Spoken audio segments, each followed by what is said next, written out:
जय जगन्नाथ। जरा सोचिए, एक ऐसी जगह जहां रेत का हर कण भी जय जगन्नाथ कहता हो और जहां समंदर की लहरें भी हर रात मंदिर की चौखट पर सिर झुकाकर लौट जाती हों। हम बात कर रहे हैं पुरी की। ये वो जमीन है जहां देवता भी इंसानों के बीच चलते हैं। और आज हम यहीं की एक ऐसी कहानी जानेंगे जो करुणा की हर सीमा को तोड़ देती है। कल्पना कीजिए, एक ऐसा दिव्य भोग जो लाखों लोगों की आंखों के सामने तैयार तो होता है, लेकिन उसे पीने की इजाजत किसी भी इंसान को नहीं है। तो फिर ये प्रसाद आखिर है किसके लिए? चलिए इसी रहस्य से पर्दा उठाते हैं। तो ये कहानी है रथ यात्रा की बिल्कुल आखिरी दिन की, जिसे कहते हैं नीलाद्री विजय। ये वो दिन है जब महाप्रभु जगन्नाथ अपने भाई बलभद्र और बहन सुभद्रा के साथ पूरे शहर का चक्कर लगाकर वापस मंदिर में लौटते हैं। लेकिन उनकी वापसी से ठीक पहले एक ऐसी रस्म होती है जो इस पूरे उत्सव को एक बिल्कुल अलग ही मतलब दे देती है। अब देखिए होता क्या है। तीनों रथों पर मिट्टी के 9 बहुत बड़े बड़े मटके रखे जाते हैं, हर रथ पर 3-3। इन मटकों में एक खास तरह का मीठा पेय भरा होता है, जिसे अधरपणा कहा जाता है। इसे दूध, गुड़, केले जैसी पवित्र चीजों से बनाया जाता है, पर यह किसी इंसान के लिए नहीं है। और यहीं से कहानी एक बहुत ही अलग मोड़ लेती है। जैसे जैसे शाम ढलती है और इंसानी भक्तों की जय जयकार धीमी पड़ती है, पुरी की गलियों में एक और भीड़ जमा होने लगती है। एक ऐसी भीड़ जिसे कोई देख नहीं सकता और जिनकी खामोशी कोई सुन नहीं सकता। ये भीड़ है उन आत्माओं की, भूत, प्रेत, पिशाच, जिन्हें दुनिया ने ठुकरा दिया, जिन्हें कभी किसी मंदिर में एंट्री नहीं मिली।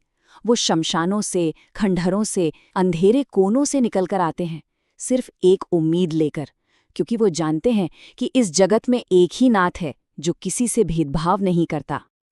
तो सवाल उठता है कि ये परंपरा शुरू कैसे हुई? कहते हैं इसकी जड़ें एक बहुत पुरानी, एक बहुत गहरी प्रार्थना में है। एक ऐसी पुकार जो सीधे ब्रह्मांड के स्वामी तक पहुंची थी। सदियों पहले इन भटकती आत्माओं ने मंदिर के बाहर से ही पुकारा था, हे प्रभु, आप तो जगत के नाथ हैं, पर क्या ये जगत सिर्फ इंसानों का है? हम पापी हैं, पर क्या आपकी करुणा सिर्फ पुण्य करने वालों के लिए ही है? उस एक पुकार को सुनकर जगत के नाथ ने जो जवाब दिया ना, वो आज भी पुरी की हवाओं में गूंजता है। वो सिर्फ एक जवाब नहीं था, वो एक दिव्य वादा था। कहते हैं महाप्रभु ने मुस्कुराकर कहा, तुम्हें किसने कहा कि करुणा की कोई सीमा होती है? अरे जो भी इस जगत में है वो मेरा है, चाहे वो मनुष्य हो या भूत, देव हो या दानव। और उसी पल महाप्रभु ने एक वचन दिया।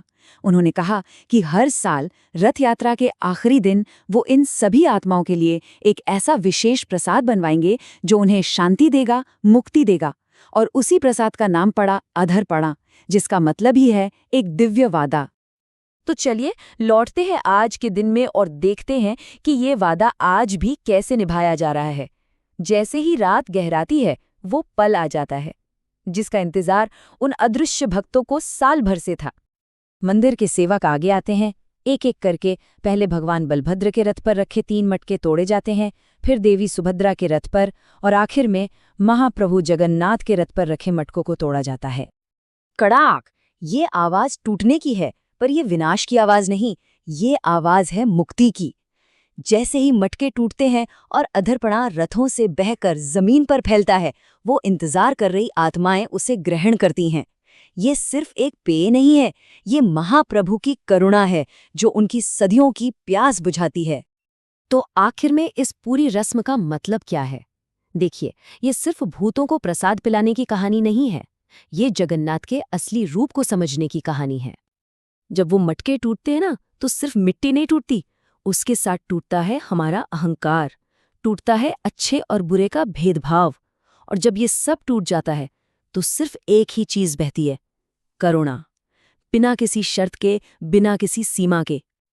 और ये पूरी कहानी हमें एक बहुत ही खूबसूरत सवाल के साथ छोड़ जाती है कि जिस शहर में भूतों को भी मोक्ष देने वाला प्रसाद मिलता हो, उस शहर में कोई इंसान भला कभी अकेला कैसे हो सकता है? ये याद दिलाता है कि जगन्नाथ सिर्फ इंसानों के नहीं, वो सच में पूरे जगत के नाथ हैं। जय जगन्नाथ।